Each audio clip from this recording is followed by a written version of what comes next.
For the last 4.5 billion years, our Earth has been under attack by meteorites. Now, of course, most of these meteorites arrive leaving nothing more than a beautiful trail of shimmering lights in the night sky. But every now and then one does make it through. And when it does, it can cause potential devastation on the order of a nuclear holocaust. The last major event, the Tunguska meteor that exploded over Siberia in 1908, caused blast devastation equivalent to over 1,000 Hiroshima-sized nuclear warheads. But on September 28, 1969, at exactly 10:53 a.m., just outside the small town of Murchison, Australia, a very special and indeed a very rare carbonaceous meteor arrived bearing a gift inside its well-protected core. A gift that could change the practice of medicine for millions of people around the world that suffer from chronic and debilitating pain. A gift that started its journey in a distant galaxy many, many, many millions of years ago. A gift. Dr. Ernie Puhl, a professor in the Department of Anesthesiology, Pharmacology, and Therapeutics at the University of British Columbia, explains. Tell me a little bit about how you came up with the idea to seek out isovaline from a meteorite, no less, as a possible pain inhibitor. About 5 years ago, my colleagues and I at the Hugel Center for Anesthesia and Analgesia here at the University of British Columbia found that certain amino acids were inhibitory neurotransmitters in the brain. The discovery got us thinking at the Hugel Center about how we could relieve pain.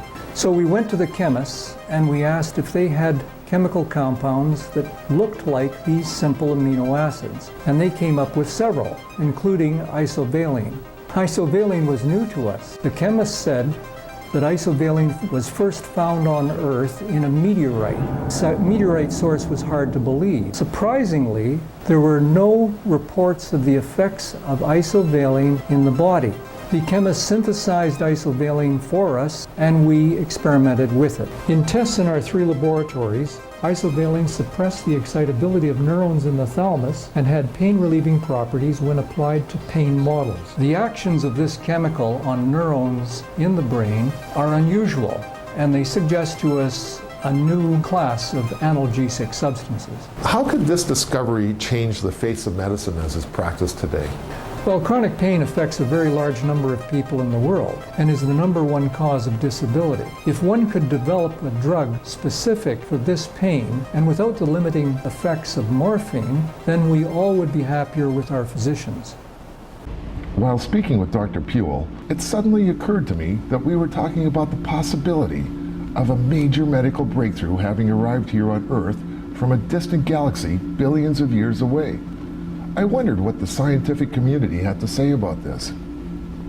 Our results in vitro have just been published, and the results in pain models are in press.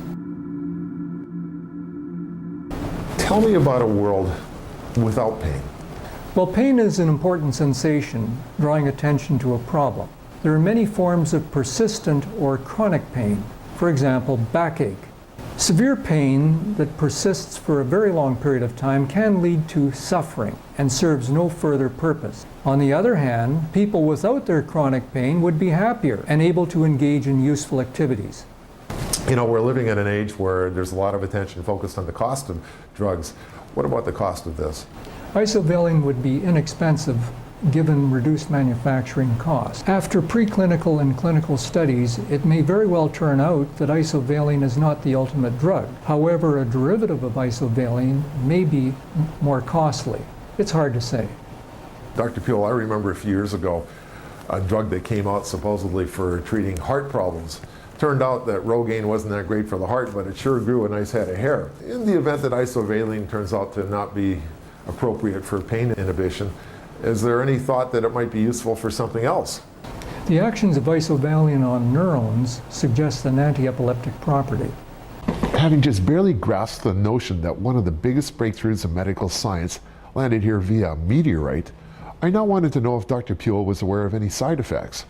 As far as one can tell, there are no side effects in our tests in rodents. When am I going to be able to open up my medicine cabinet and see a jar of Dr. Puhl's pain pills? If it turns out that isovaline satisfies the requirements of efficacy and safety in humans, then it'll have a lot of names on it. Today you told me about compounds arriving on Earth via meteorite that are going to be used in medical research. What does NASA have to say about all this?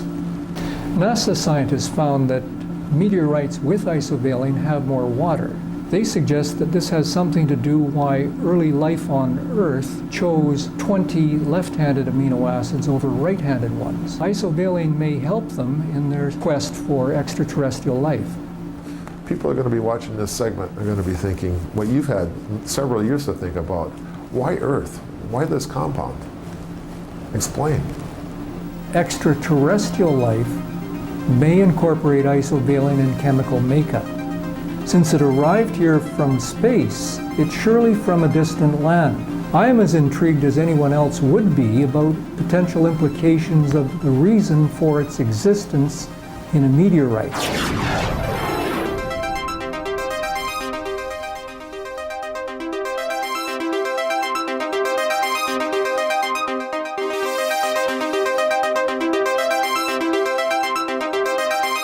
Is the Murchison meteorite and its unusual gift part of a message of peace from a distant galaxy?